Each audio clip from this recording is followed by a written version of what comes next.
there, this is Ajit, your host at Evercoach, and today I have a very, very special guest with me. His name is Rich Litvin. You might have heard of him from the book The Prosperous Coach or the movement that he's starting called 4PC. You might have heard of him from the free video series that we released. You might have heard of him by the Evercoach tribe that he runs. Rich is one of the finest and the world's best coaches that I know of, and that's why I wanted to invite him today to bring the special presentation. We are going to do a little powwow, talk about a lot of things. We are going to talk about Rich's journey. We are going to talk about marketing. We are going to talk about building communities. We are going to talk about stuff like intensives. So it can get really heavy. Get a cup of coffee, get some water, get something, get a notepad, be ready, because we are going to have a very, very fun time with Rich Litvin. Hey, Hi, Rich. Thanks for inviting me. I'm so excited about our conversation today. Before we get started into the heavy lifting about the great stuff that we talked about before we started and the stuff that we are going to cover, I quickly wanted to, for everybody who's watching, they might be the first-time viewers, they might not be fully introduced to you. Why don't you walk us through your fantastic journey that got you started on coaching? I smile because I don't know whether it's fantastic or not. It started with me being fired 10 years ago, actually. 10 years ago, actually almost to the day. I was a high school teacher. That was my background. And I'd been trained in coaching skills because I was training to be a head teacher. But I went to work at a new school for a very inspiring boss within a couple of weeks of me arriving with this new mission that we both had of changing the world of education. He was pushed out by someone at a government level. And the new boss who arrived wanted her own team. She was very clear about that. And she called me into the office one morning and said, I don't see a place for you in this organization. Which, those words don't mean so much now, but at the time, I cried. I wish I could say I had a powerful answer to her. But it was a very emotional moment. I lost my job. That didn't happen in teaching, but I went to work at a school in the UK. It was called an academy. And suddenly, one day I'm a teacher, vice principal, on the way to being a young head teacher. Next day I have no job. And these days I make it sound like a cool story because I went off to live on a beach in Thailand. But the truth is I was very humiliated, very humbled, pretty embarrassed, and I ran away really to hide. But I had these little playing cards with me, and they had coaching questions on. And I'd sit on a beach playing with them, and people would come up and say, what are you doing? And I'd say, this is called coaching. And they say, can I play? And it was the easiest way in the world to begin coaching because I didn't even have to think of any clever questions. We'd just pull out the questions and we'd begin in this fun way.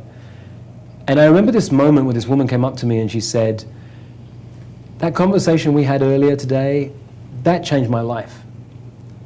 And something shifted in me because I'd been introducing myself, like 6 months on this beach, I was still introducing myself with a job title that I didn't have any longer because all my status was wrapped up in being called a vice principal. And suddenly I realized I had a conversation with somebody and she said her life changed. And I was really moved by that and I got the power of it. And I don't remember the moment I said I want this to be my career, but I know there was a moment when it just shifted. I want to do this. I just knew I wanted to be a coach. So the rainy season was coming.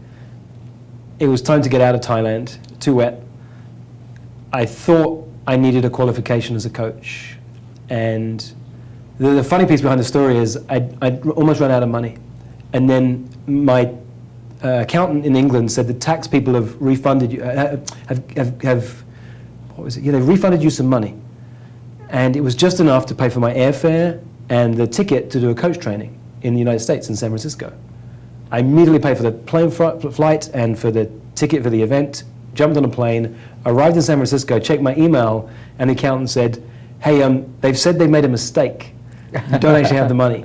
You need to give it back to them. And great lesson for me in realizing sometimes the stories I would create about why I can't do something. I never had that money. Just the belief that I did allowed me to take that risk. So now I'm in San Francisco. I eventually paid them back, and I think I took over a year to pay them back. I figured that they could stand to the government will not fall. Exactly. The government invested in me to start my new career. And I left that coach training 2 days in. It was so bad. They had a money back guarantee if you didn't like it after 2 days. I got my money back. And I began a journey, which has become a lifelong journey of never stopping learning, never stopping training, never stopping investing in ways to build me, build myself, find out what I love, I never stop reading. So that was the start of this journey. And that was 2005, 10 years ago. Wow. Wow. So your journey started at a beach in Thailand. It went on to a terrible experience in San Francisco with not such a good experience in the sense of learning coaching. And then today you're one of the sought after coaches. Was there a point where you went, like, of course there must be many ahas, many breakthroughs, but if for the sake of simplicity, for the sake of saying, well, these were 3 or 4 or 5 or 10 that biggest breakthroughs that kind of shifted the way you looked at coaching, the way you coached, that helped you coach more powerfully, build a whole business around it. Would you be able to identify such moments? Yes, and I want to preface it. Because the problem with success, and it's the problem with the coaching industry now, everyone's saying, let us tell you how to be successful. And what they mean is, I've been successful, let me turn around and look at my track record, tell you where I've come, the steps I took, and now I'm going to turn that into something I can teach to you. Here's the list of steps that you need to take. No, that's the steps they took.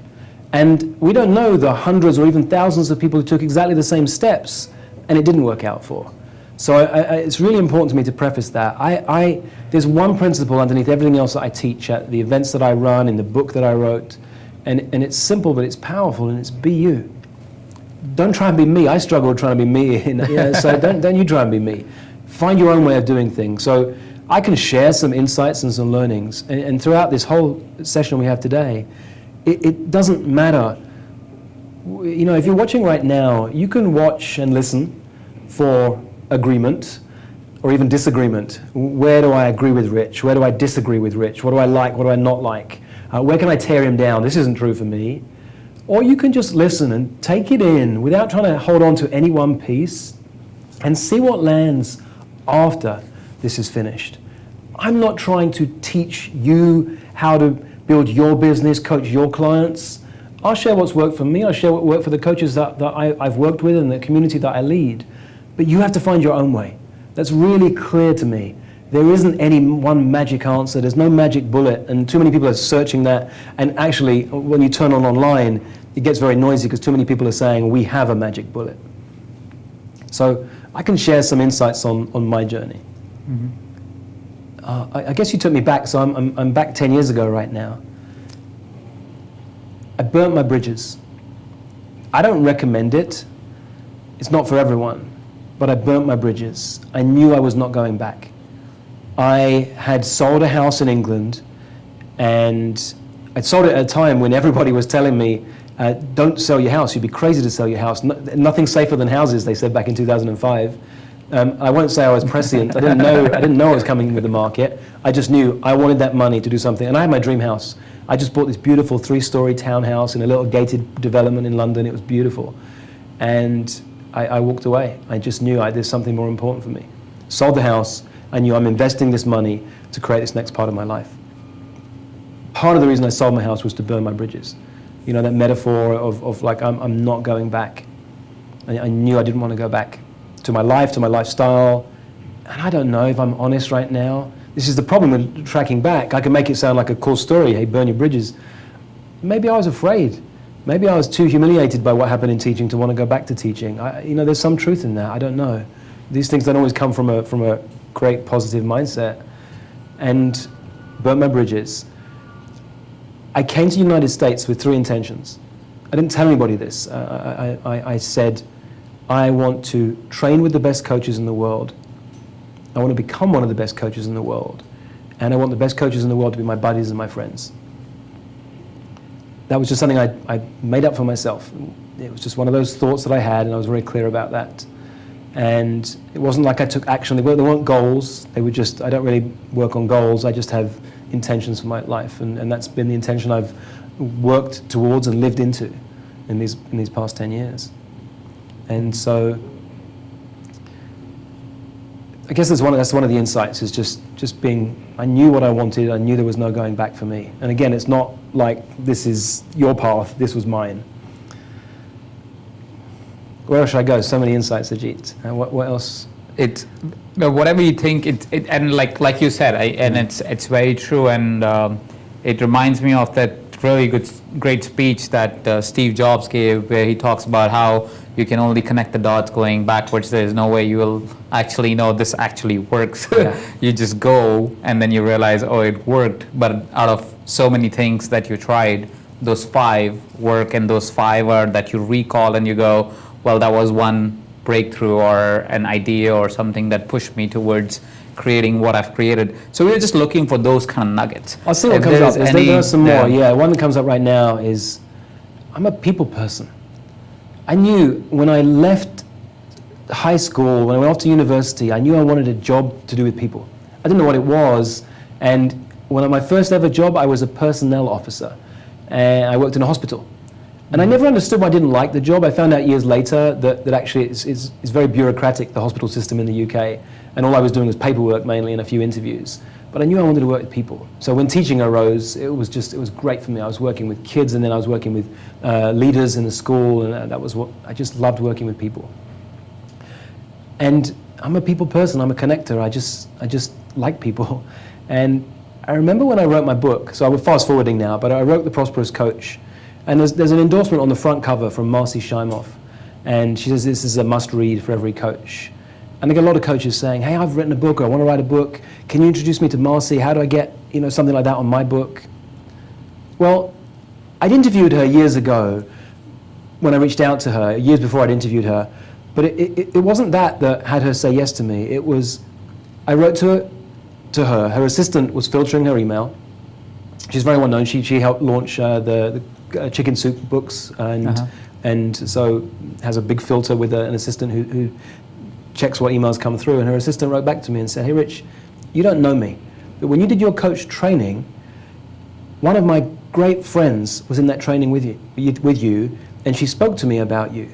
And how she described who you are, I never forgot who you are. So I saw your name, and I'd be honored to connect you with Marcy and make sure you get the best endorsement you can.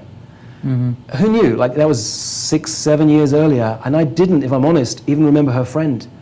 Mm-hmm. But it's that impact we have on people. And that's important to me, and I think that's one of the things that can be missed out these days when we're trying to build a coaching business. So what steps do I take? What do I do on Facebook, or here when I'm marketing, or here when I'm coaching? It's actually who you're being has ripple effects into the future. Mm-hmm. That's such a powerful insight, because a lot of times what happens also, just because of the noise that is out there, is everybody goes, oh, so that's one more fan or one more like on a particular thing, or just one another post. But very few realize that each one of them matters, and each conversation is important, and not just to understand that it would become a client or not become a client. And we were talking about it briefly, like it's not about always trying to enroll clients or enroll somebody in some way or trying to see what's the benefit of this conversation, but to be yourself, like you say, and have that conversation because you must. Behind that old-fashioned approach to business about service. How can I give value? How can I create value? How can I serve the person I'm with? What can I do so when they leave this conversation that I've really, really supported them in some way or other? Mm-hmm. That comes back to you. It can't be, and I'll give to them if they give back to me. People feel that. That feels creepy.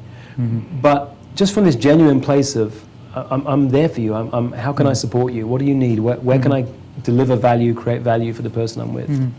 Mm-hmm. I'm only trying to, because I think this leads very, very effectively to another conversation that we were having, which was talking about how instead of thinking marketing, you're changing the approach and saying, let's create communities. Why don't you share that idea? I thought that was really powerful. Well, I'll backtrack a little bit. Yeah. And we've skipped down a bit here as well. So we've gone from being a coach on a beach, beginning coaching, to... There is no formula, right? There's a book being published about how to build a business as a coach. And that book was based on that principle. How do you really serve people? It was the antidote to all the stuff that's very noisy online about how to build a business by having a Facebook presence, having 100,000 followers on Twitter, or whatever that. The internet marketers, by definition, have a really loud voice. So coaches get overwhelmed and they think, all I need to do is invest money in a beautiful website and create my funnel and have my ebook. And in this day and age, even 3 or 4 years ago, you just disappear into a mass of all these coaches doing the same thing. So I wrote a book about how to build a business one conversation at a time. How to serve the person you're with so powerfully, they never forget that conversation for the rest of their life. I mean, I really believe in that. I have people who write to me from, I guess it was 2006, 2007, 2008, the early days of me coaching, and I was doing this funny thing now, but at the time it was called an instant confidence session. With these 30-minute sessions, I'd leave you with this sense of power and confidence. That was the game I was playing then. And people who write to me, or I've met people at parties who've come up to me and said, you don't know me, we never met, we spoke on the phone. We had 30 minutes, and that 30 minutes changed my life. Somebody recently at a party said, I quit my job, I moved country, I did this, and it changed my life, that session. So how can you serve someone so powerfully that a single conversation can shift their life? Mm-hmm. I wrote this book and did nothing to market it, because by definition, we weren't, the marketers didn't understand about this. We just wrote, Steve and I partnered together, wrote this book. And then you guys reached out to us. And Mind Valley approached me and said, hey, we like this approach. This is really interesting. How about we create something together? And it was the seeds of what would become Evercoach. And my little 4-year-old now is into Star Wars. He hasn't seen any of the movies yet, but we read Star Wars books every night. And it was like I was being invited to come over to the dark side. Because on paper, it was the opposite of everything that I teach.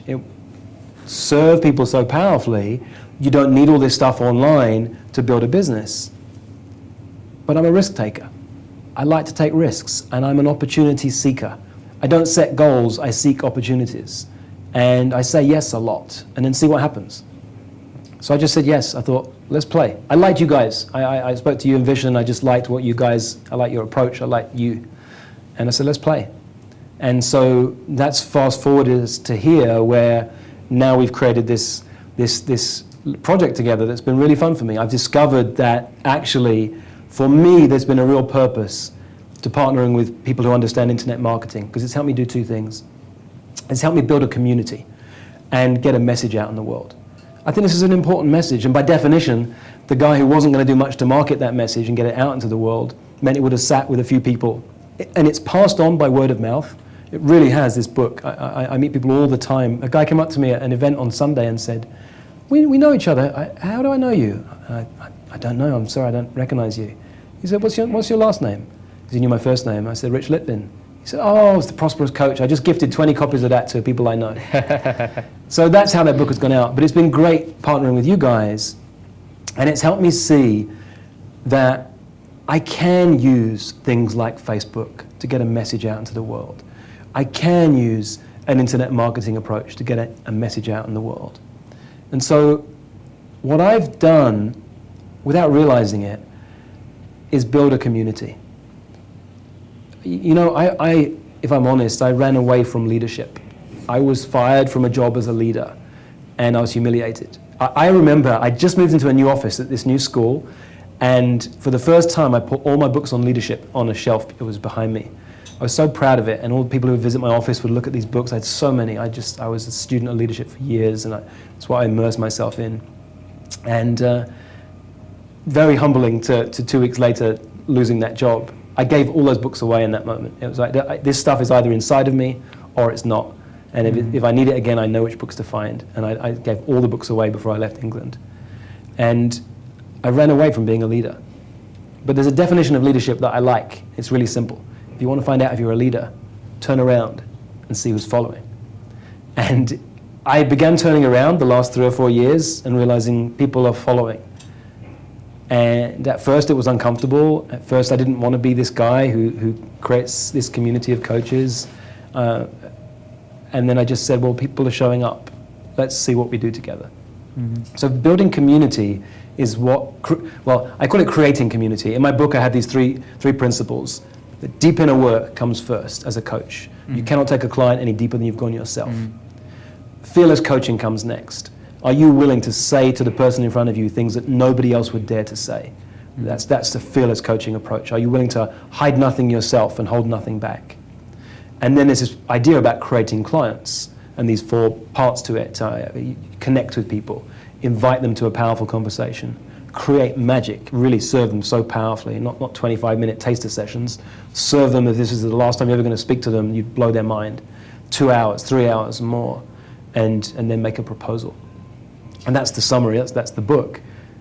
And then it's dawned on me the last few years, there's a stage beyond that, which is about building a business. I didn't want to call it business building, it's too boring for me. So instead of, we've got creating clients, let me call it creating community. It's what I do. I said to you earlier, I mean, you guys are the experts, you have millions of people who follow your stuff. I don't have many people who follow me. I think now, if I put the different communities together, maybe 5,000 to 10,000 people. So it's a very small community in this world of internet marketing. But we have a really engaged community. We have coaches who've come back to 5, 6, 7 events now. We have coaches who fly into these events that I run from the last event a couple of weeks ago, Australia, Bali and Kazakhstan were the 3 furthest flung places. So building a community, creating a community is really important to me. I want, it's that Kevin Kelly article about 100 raving fans, 1,000 raving fans, I think it was called. 1,000 raving fans. 1,000 raving fans. Yeah. That's my principle. It's like I want people who love what we do. And if you don't love what we do, that's okay, we're not for you. I'm not interested in anybody in between. You either love us or you hate us. We're either the right approach for you or we're not. So my job is to filter for that. And you know, it's the principle I use of hell yes or hell no. If you're a hell yes for this, come along and join us. Come and we'll share more stuff, and we're learning and growing together this great community. And if we're a hell no, that's great. Don't spend time here. But our job is to polarize people. And what's insidious about Facebook, our job becomes trying to get likes. You don't want to be liked. You don't want to be liked. I mean, it feels good for a moment, and Facebook know this. They've got the best engineers on the planet training us their little red bar that says how many likes we've got. You don't want to be liked. You want people who love you, or they can't stand you and they just leave. And that's okay. And it's challenging. I mean, even for me, it's challenging. It hurts. I notice even if I see someone's unliked the public page we have for the Prosperous Coach. So, oh, why did somebody unlike that on the same week that 30 people have said that they joined us? But I train myself. I try to let go of that. My job is not to be liked. It's even the way I put it is, am I willing to piss a few people off to change the world? Because that's what we do as coaches. We really do change the world. That is so true, and I hear you when you say that a lot of people get, and we've been guilty of that sometimes on Evercoach as well, where we come in and we present this idea that, hey, here is an idea that we got from somebody, or we have been practicing, and somebody could bring that to their business and their communities. But often, like you said, there would be a lot of people and maybe a lot of coaches that are watching right now, and this is a great place that we could deliver this message, and like you said it already, is that a lot of times when somebody's saying, hey, this has worked for me, it doesn't necessarily mean it'll work for you. All we are really attempting to do as people who want to create the change, as Evercoach, as you, as Rich Litvin, as the Prosperous Coach book, as whoever's putting out good in the world, is to just say, hey, this is how it worked for me. I know you are finding the same challenges in the world and you are fighting the same fights, just a different way. I'm just hoping that I can join that journey or support that journey in some way by sharing my story or my path. And that's a very important distinction that whoever's listening right now must make, that there would be many times that we would share, and we have shared our stories, and hey, this the 4 steps to creating a great coaching practice, which is in Prosperous Coach, works. May not work for you, that's okay. You either hell yes or hell no, and it's absolutely fine. What we must do as coaches is find our voice, like you say. Be yourself. Be you. Be you. Yeah, and play that full out and play that with as much power as we can. It's the same in business, right? You're a businessman. You get this. You know, there is no one size fits all approach to business. You have to find your way. You have to be willing to fail along the journey. Here's the piece that people don't like. It's not that you know, if all you needed to do was look at who is successful, you'd read Richard Branson's biography, you'd read Charlie Munger, you'd read a few of those, Warren Buffett, and you do exactly what they've done, and you'd have the same results as they do.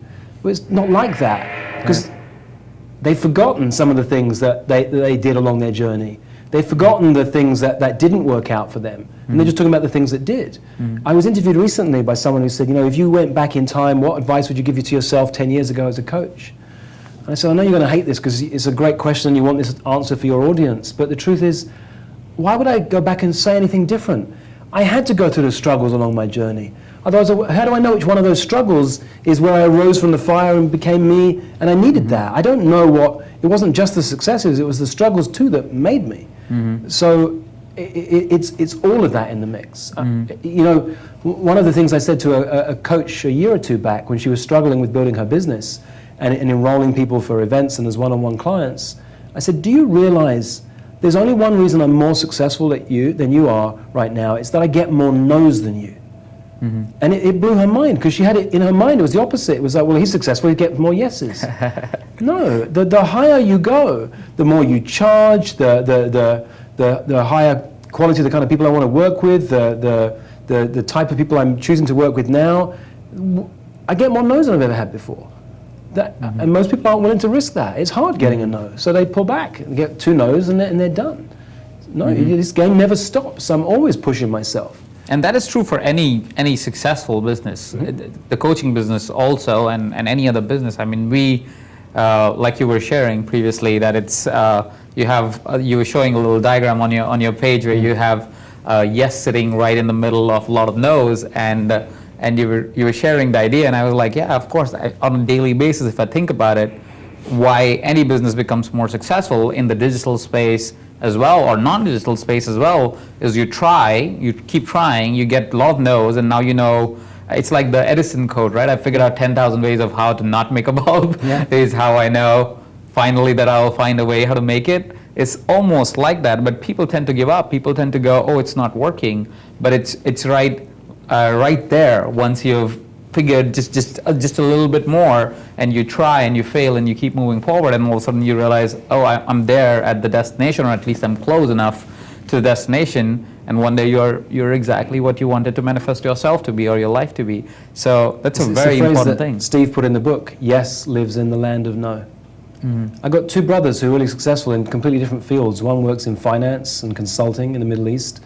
And he said to me the other day, I think 99% of the conversations I have with people go nowhere. But it's that 1% that goes somewhere, taken to extraordinary levels of success. My other brother's a film producer back in England, and he's working on projects all the time that don't pan out, but the ones that do become really successful movies. So it is the same in any game. It's good to know that as coaches too. So there's a really important mind shift that coaches need to understand. If yes lives in the land of no, if failure is important, when you're coaching a client, your job is to be less attached to their successes than they are, because failure is an important part of that mix. If I begin coaching with you and you come in, you've had a success, and I celebrate with you, well then what happens the moment you fail? Then I'm going to be going down on that emotional roller coaster with you, because that is the journey to success. Hopefully it tips up like that, but we both know it goes like that. And my job as a coach, I tell my clients this before we've even begun, I promise you I will be less attached to your goals than you are. I promise you I'll be less attached to your successes and your failures than you are. And it's a hard one for some people to get initially. It's that, no, you don't want me on that journey with you.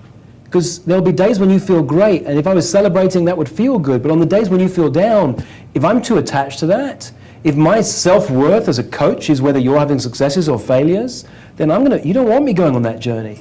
You want me knowing. You see, I think there are 4 really important words for a coach, Ajit. The coaching for me is summed up in these 4 words. I've just pulled them out recently and realized what they are. It's, I believe in you. But I believe in you, for me, doesn't shift. I believe in you when you have successes, and I believe in you when you're struggling. It's okay, because I believe in you. And the feedback I've had from my clients is those 4 words change everything. We can feel that. And I have to know it's true. You can't fake it. But when I've said yes to somebody, it's because I believe in them. And they feel that. And then they know, they get it when I say, hey, my job is to serve you, not to please you. I'm not here to make you feel good. I'm not here to be your buddy or your friend. You got enough friends, I've got enough of my own. Usually my clients at some point become my friends, but that's not my intention. I'm here to serve you, not to please you. I'm here to say to you the things that nobody else would dare to say. The things that you're afraid to look at, we're going to look at. And I promise you, I'll be less attached to the goals that you're aiming for than you are. And secretly down inside, they know that's what they want.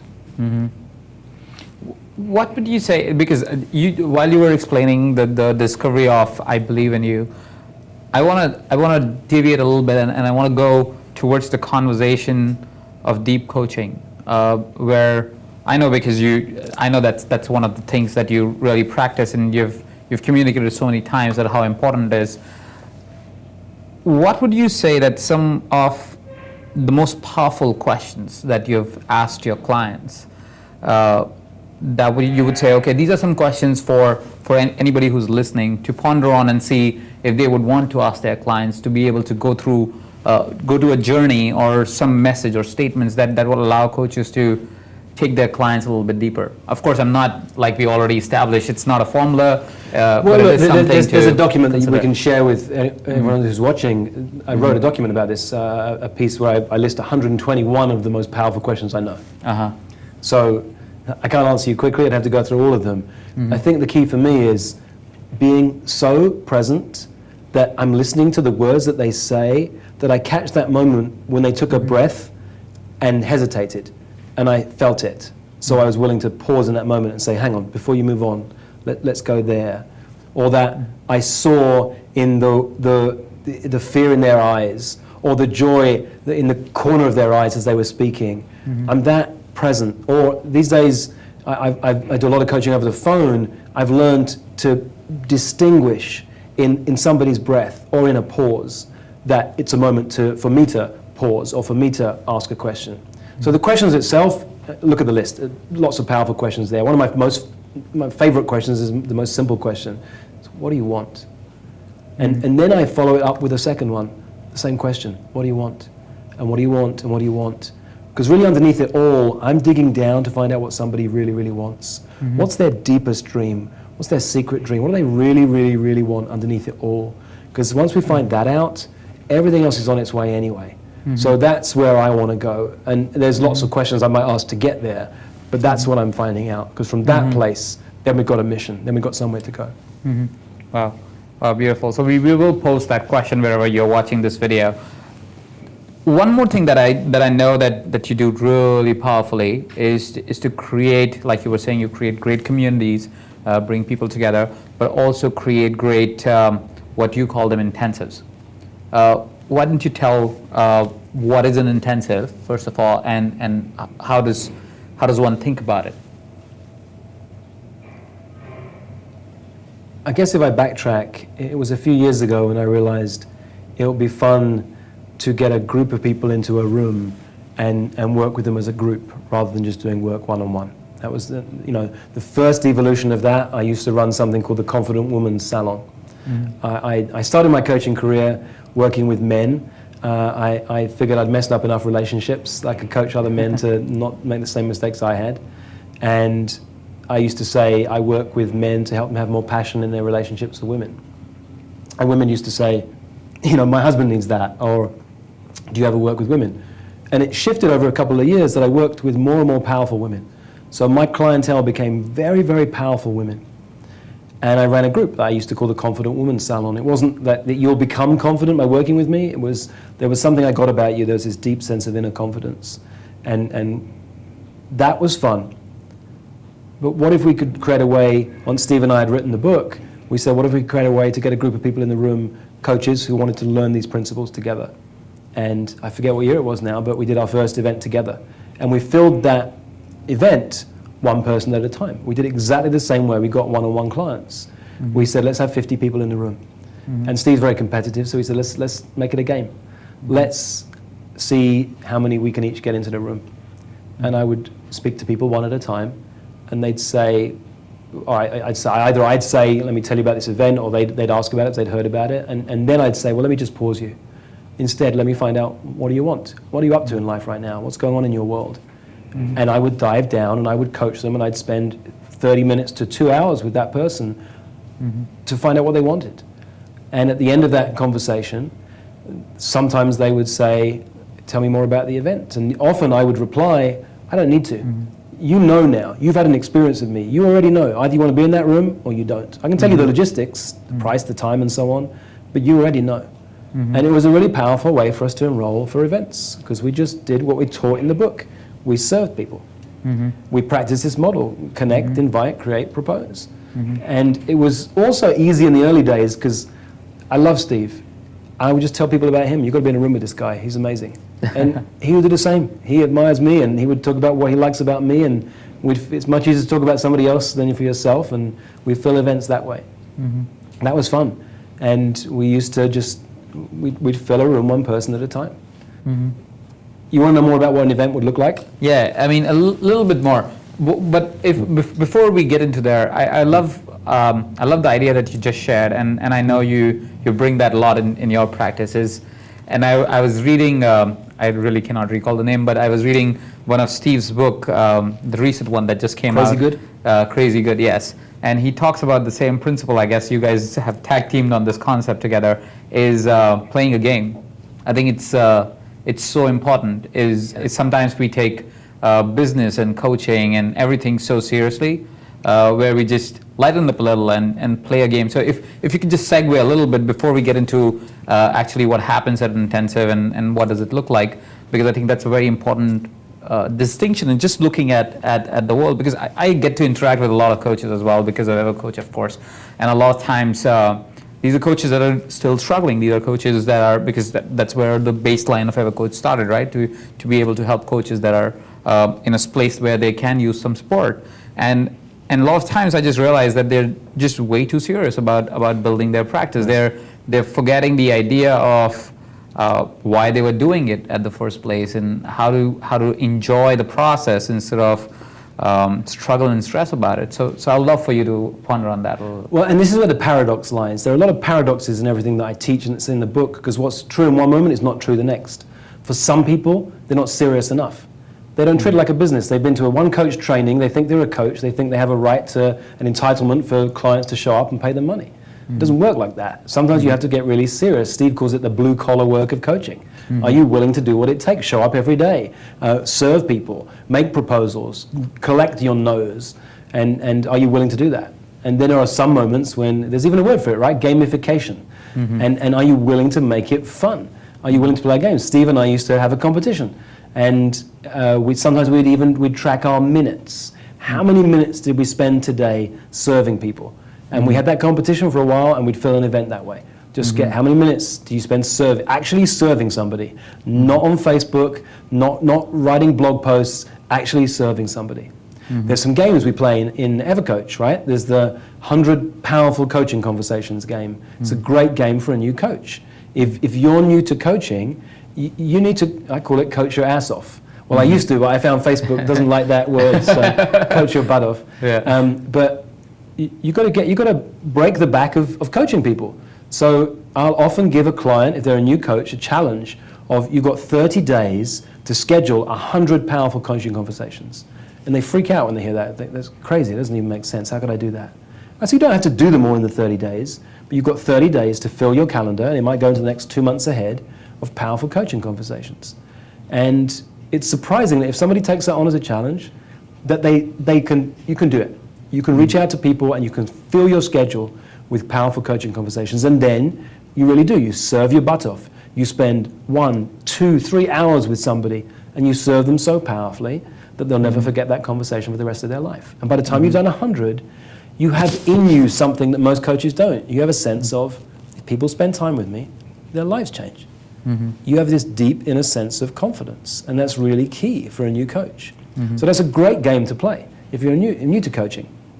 There's a fun game that we teach for coaches who've been in the game for a little while, the 90-day money game. It's a fun game. It doesn't matter if you're new to coaching, if you've been coaching for a while, you pick a number and you say, I want to create this amount of money in the next 90 days. And the game is not to worry about how much money. So somebody picks $50,000. I'll make $50,000 in. I'll use me as an example.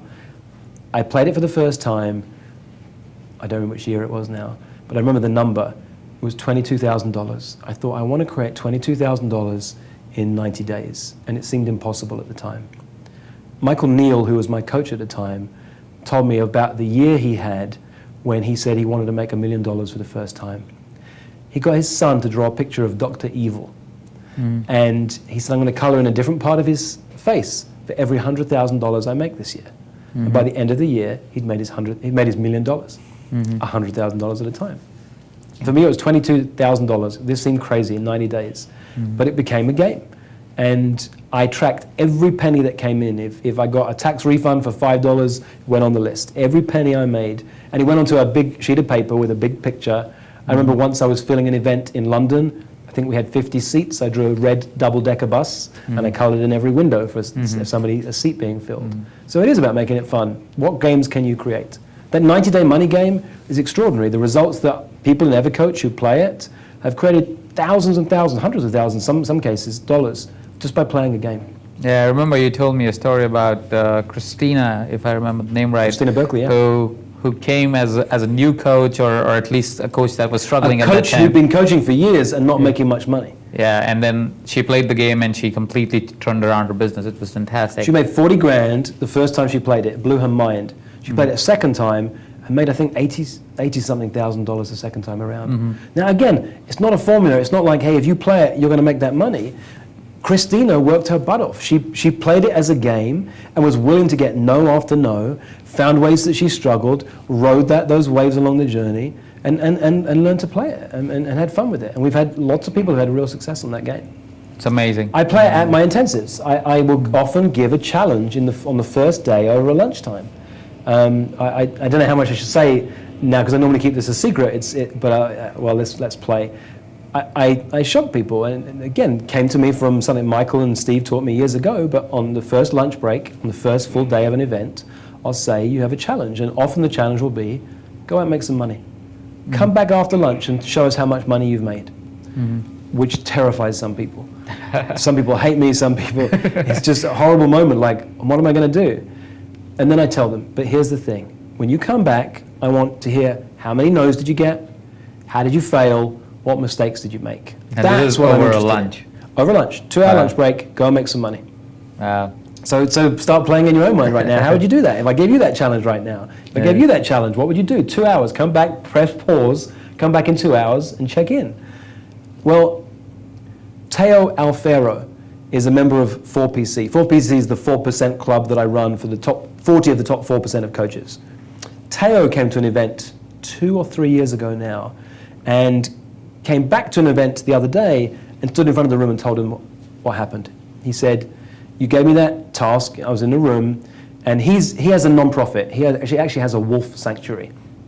And he was raising money for this animal sanctuary he's got about 40 wolves. It's amazing what he does.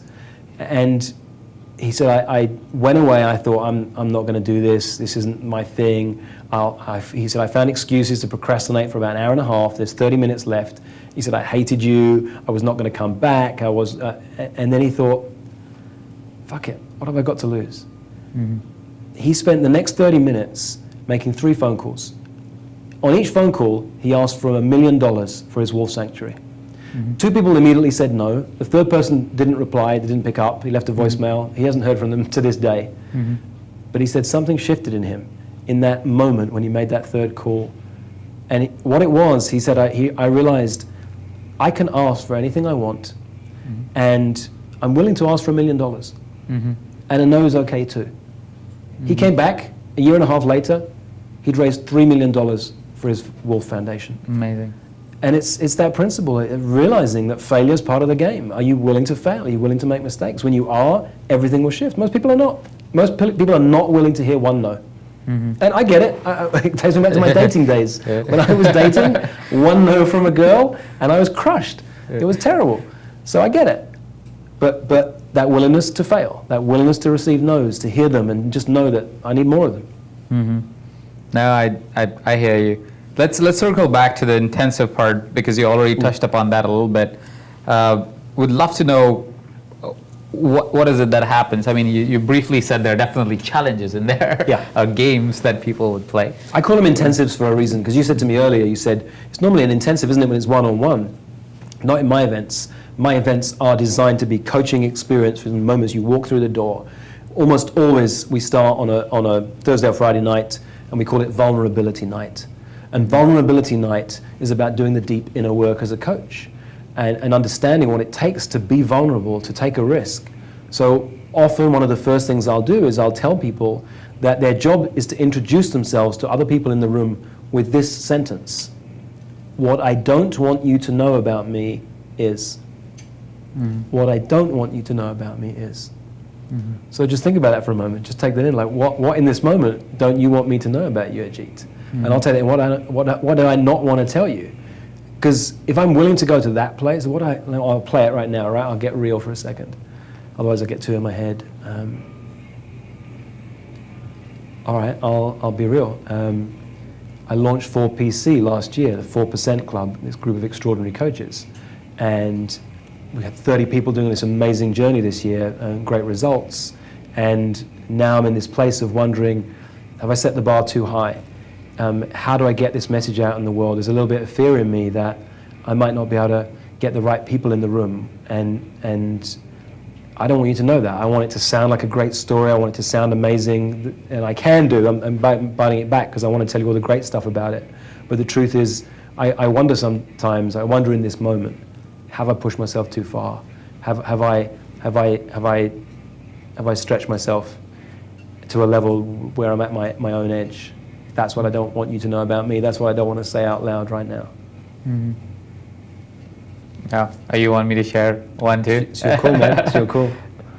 So that was coming to my mind while you were sharing your moment is what I wouldn't want anybody to know about me, especially this tribe, is a lot of times, of course, there's always this endeavor to always do well financially as a business. But sometimes, not sometimes, it happened actually recently with one of the authors that we brought on board. And I was really impressed with the work, I was impressed with the product, and I was really fully, passionately working on bringing that to the world. And it's been maybe 4 or 5 years that anything that I've launched or anything that I've touched has not failed. And that one just bombed. And bombed, I say bombed not because of, it didn't bring the revenue. Yes, of course, it didn't enroll enough clients. But what was worse was that I had made a commitment to that individual, and they had taken the time to create a product that otherwise they were not creating. I mean, they had no intention to create it. So of course I took their time, it took their energy, they had compromised on their own priorities, and it just bombed. It just absolutely failed. And how did that feel for you? Yeah. Absolutely horrible. I mean, I couldn't say enough apologies on the call when I was breaking the news of sharing the numbers of enrollments, because it was also not viable with the number of enrollments.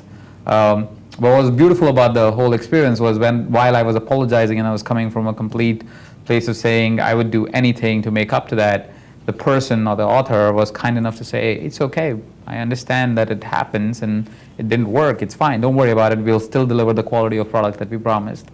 And we'll figure out something else in the future, maybe something else will work even if this doesn't work, which is beautiful.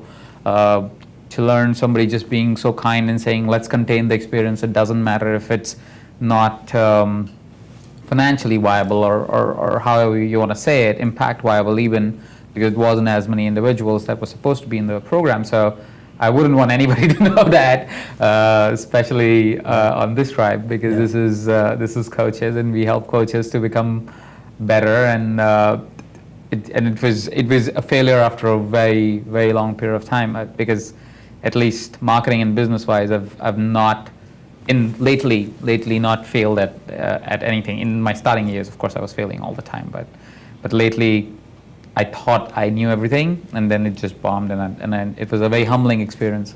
Yeah. So I felt that. Yeah.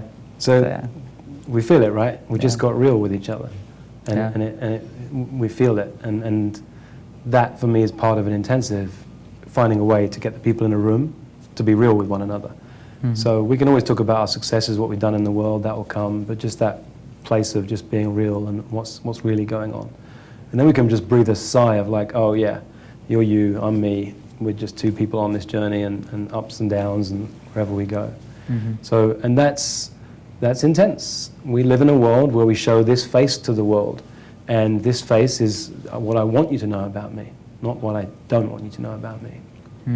So thank you for being real. Thank you. Thank you for asking that question. Yeah. And it's surprising how actually people are grateful for that chance to actually say, this is where I'm struggling, this is what's going on. And we do in Evercoach, actually. We have a thread where I tell people, you introduce yourself to the tribe, you say a couple of things about you, and then you answer that question, what I don't want you to know about me. And it's so powerful seeing what people are willing to reveal, even in an online group with us. Very humbling seeing the way people open up that way. I think people crave it. We actually crave intimacy. And so, where else do I go on an intensive? It's interesting. My team, every time we run one, say, what's the agenda so we can plan out the weekend? And I say, I'll tell you on Sunday night. Because I don't know. I treat an intensive the way I treat a coaching session, which is the agenda's in you. I'm not a consultant. I'm not coming to you with my 17-step plan of where we're going to go and what's going to happen. I'm going to ride the moment with you and see where we need to go. And even at the last intensive, we had our biggest event ever. We had 150 people in the room. But my goal was to have it feel more intimate than an event has ever felt. So I took some of the coaches who were in 4-piece C and had them be leaders, which meant that you came in and joined a group of 8 people, and you have this intimate connection with people along this ride for 3.5 days. And when you had to face a challenge like that one, and all your stuff came up, and your fears came up, or your doubts came up, or even your successes, you had a chance to share in a small group. And we had, the electricity ran out. The hotel had some problem on the Saturday morning, and there was a power cut. 8:30 in the morning, we're starting at 9, no power. I'm running an event, my biggest one ever, 150 people, no power.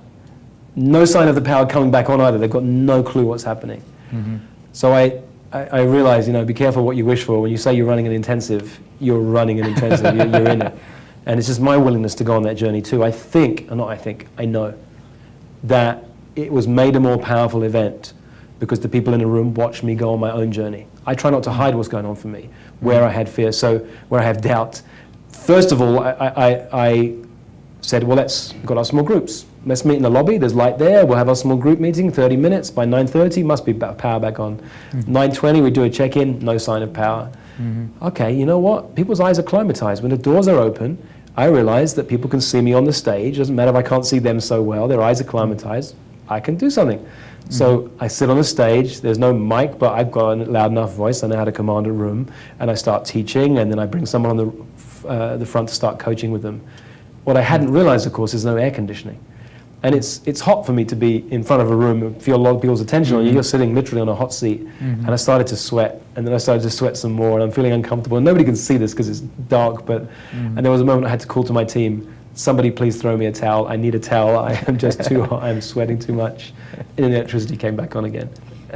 But these events are this emotional journey, this ride for us, me too, of doing activities, sharing with one another, connecting. I usually have a wisdom exchange where I bring the leaders from my community in to share their stories and their journeys. And I can't really say much more than that, is the truth of it, because it's an experience. It really is an experience. At the end of it, you feel like you've been part of a community, and you've had a ton of insights. I set it up on the Thursday night, and one of the most important questions, the question I start every coaching session is well, let's imagine I took you a year into the future, Ajit, or 3 years into the future. We can do it right now with Evercoach. Let me take you 3 years into the future. So imagine for a moment that this tribe of yours has become something extraordinary, something that's never been run on the planet before. You can look back and say, wow, as a result of creating Evercoach in the world, my business life has got better than ever before. My personal life has got better than ever before. And 3 years down the road, I'm living this extraordinary life, and I've built this extraordinary community. If I ask you that question, you can't help but go down the road into that future. You can't help, even now, you must be going into your mind like, how would I answer that? What would make it amazing? I see the smile on your face. Well, I won't put you on the spot and ask you to answer it, but here's the thing, the future doesn't exist. We've only got this moment right here, right now. So that world you just begun to create, it's not a place to get to. It's a place to come from. And that's what I teach people at the beginning of an intensive. I take them down that journey of what do they want to create, what they love to, what amazing things in their life, and then I remind them, it isn't a journey. It's nowhere to go. It's here right now. So if you embody that, if you come from that place right now, I'm leading the most extraordinary coaches and this community, an amazing community. It's shifted my business life, my professional life, my personal life. It's shifting the lives of all these thousands or hundreds of thousands of people. And you have that feelings that you have in your body is the place you come from. That's all you got. I've just changed your life in 10 seconds. And that's the journey we go on the first night of the event. And I tell them, sometimes I'll joke about it. I'll say, I might not come back tomorrow because my job is done. That's all we need to do as a coach. And some clients will hear that and their life's already shifted. And some need some support along the journey. But then for the next 3 days, they're in an experience. And I know what it is. It's the heart of the book. Sell the experience, not the concept. What you're trying to draw out of me right now is the concept, like what goes into an intensive, what does it look like, how let's kind of tease it out. And you can see I'm struggling with the wording, because it is an experience. Annabelle, who's one of my apprentices right now, went around the room at the last event, 2 events ago. She said, if I'm going to become an apprentice of yours, at the time it was 75 grand, it's a significant investment, right? She said, I'm going to do my due diligence. I went around the room and I spoke to people who've been in groups with you, who've been coached one-on-one by you, other apprentices. I wanted to find out what did they think about this guy called Rich Litvin, what had them sign up and work with you. And she said it was very interesting because the most common response was, to answer that question, why do you work with Rich? The most common response was, I don't know. And she signed up anyway. Because when people have an experience with you, your people know they want more, or they don't. And at my intensives, people have an experience, and like I say, people come back for 7 in a row, $2 grand a time, plus they fly in from all different parts. They want to be part of this experience. I think that's the part that you said, and I didn't want to stop you in the flow of the conversation. The part where you said about coming from a place, the part where you're discussing about it's about creating the experience are such simple but deep and profound ideas. If one's captured the whole conversation that you have around your business or what you want to create as what's the practice that you're doing, the place that you come from, the way you show up, just changes and transforms completely. Like while you were saying, I was smiling because I was going through that experience where I was like, that is so true. Like if I would come from that place while you were walking the journey or just sharing that experience that it would be, I was like, I would come from even a better place than I probably come from right now to be able to go, wow, this is powerful. And like you said, it already transformed in like the 10-minute conversation that we had. And I think it's profound. And that's the power of deep coaching, you see. My coaching isn't time-based. When I'm coaching with somebody, I work with high performers. That's who you are. You make amazing stuff happen in the world. In an instant, your life can shift. And I coach around insight. You had an insight, you felt it, and we saw it. You're watching the video, they saw you shift. I could see the sparkle in your eyes. You get it. And so a life-changing moment just happened. And when you coach around insight, it doesn't need to be time-based. If this was our coaching session, we got to that moment, I could say we're done. Or you'd know, we're done for now. That's it. I don't need to do any more deep work on this. Just come from that place. It's powerful. Yeah, it is. It is very powerful. And for everybody who's watching, I think one of the big takeaways from this particular segment where we talked about intensives is maybe you don't need to think about the structure of the intensive. Maybe what you need to think about is more what's the experience that you want to drive, and how will you create that experience, and how would you have that deep, powerful conversations, and that is what you want to create instead of or think about or. That's really good. Here's what I'll say though. This is again another paradox really. It depends who's watching. If you're new to your coaching career, I get it. You might want to have, I know what I'm doing in this hour and this hour and this hour and this hour. I can get that. I'm at part of my journey where I want to create an experience, where I want it to be the agenda is in the room. So it might depend on where people are in their coaching journey, where they want to go with this. I love to work with powerful coaches. I love to work with people who are game changers, who are at top performers. So I tend to speak to those people. And if you're watching and that's not yet where you are in your journey, you may need to tweak this way of doing things so it feels right for you. It's just worth saying that. No, definitely. So if, let's say, and I know we're not trying to give a template to anybody, but if there was a new coach watching this right now,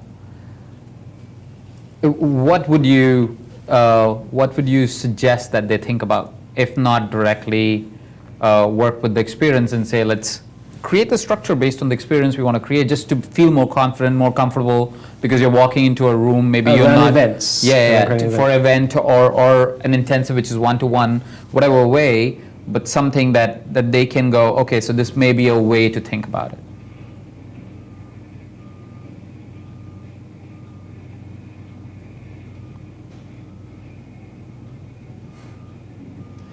I don't know if I can answer that question. This is the challenge that we have sometimes. It's what I said to you when we started Evercoach. I said, I don't want to be a teacher. I'm a coach. I said, I'll run Evercoach, the tribe, by coaching. And so week after week in the videos, I didn't do what most people might have done in that kind of program where I would like, hey, let me teach you these concepts this week, guys. I brought amazing people on and I coached them. And I can't answer that question unless you've got that person in front of me. Because depending on who they are, exactly where they are. See, sometimes someone's a new coach, but they've got 15, 20 years of experience in a particular field that's actually worth them diving into that particular area of expertise. And so they call themselves a new coach, and it's a misnomer. It's no, you're a coach with 20 years experience behind you. Don't lose that. That's important. You know, one of my gifts as a coach came who knew I taught science to kids in Botswana who spoke English as their third language. Because of that, I had to learn to be really careful with my language, with my listening skills. And 20 years later, that became an advantage for me as a coach. I was a leader in the educational world, and learning what it meant to be a leader and to build teams helped me years later. And so we forget that sometimes. We say we're a new coach. I'd stop calling yourself a new coach and say, I'm a coach with 20 years experience in this field, or 10 years experience in this arena. And depending who that person was, is where I'd go with them. So I'm sorry I can't give you an answer in this moment, but that's... No, but this is a completely valid answer. I think that there's value in understanding where you are, how far, where you can go, and like we've already communicated, it's we know what we want to design. It's an experience that we're designing, and there would be different approaches based on where you're coming from, how many years of experience you have had, how many powerful conversations you have had, all that kind of stuff. So I think it's only fair to leave it at that and let the coaches make whatever they make off it. Yeah. That was fantastic, Rich. What would you leave as some final notes for whoever's watching this video? Nice. Well, I said at the beginning, let go of any need to listen for agreement or disagreement. It doesn't matter what you like about what I said and what you don't like. What's more important is the insight that you have.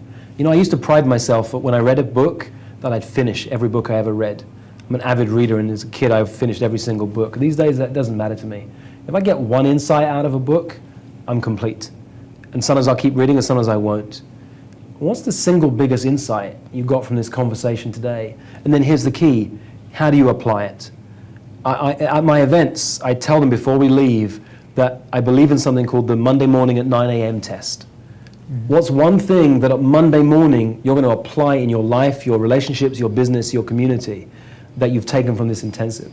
So from watching this conversation today, what's one single insight and how are you going to apply it? Because without application, $1 million insight is worth $0, right? There's stuff here today that for some people could shift everything for them if they're willing to slow down enough, find out what it is, and then apply it into their world. And for most people, it's not. They'll pause this, they'll think, I got something great, and then they'll wait for the next video that you send them, and the next, or the next something that shows up in their Facebook feed, the next article to read. Slow down. Capture your biggest insight. I'm going to tell you some of mine. You know, it's summed up on this piece of paper in front of me. You know, be you underneath it all. Find your way of doing things. I'm not here to help people become more like me. There's enough people. I struggle being me at times. I forget and try and put on, like, how should I be more like this person, more like that person? Let me be me. You be you. What works for you? What resonates with you? What triggers you from today? What's edgy for you? Like, I couldn't do it. It was edgy for me to partner with this guy. It doesn't make sense, right? We shouldn't be working together. And yet, we've played this game and found out, actually, we've become friends on this journey. And we're still on this journey together. So it doesn't matter what you like or what you don't like. What are you willing to take out of this conversation today and apply in your life? And then put that in the comments underneath here. That I'm interested to hear. Mm-hmm. Fantastic. Thank you so much for watching. Apologies if there were some background sounds. We accidentally ended up in a little bit construction around, but it was fun having a conversation with you, Rich. And thank you so much for watching. Have a great, fantastic day.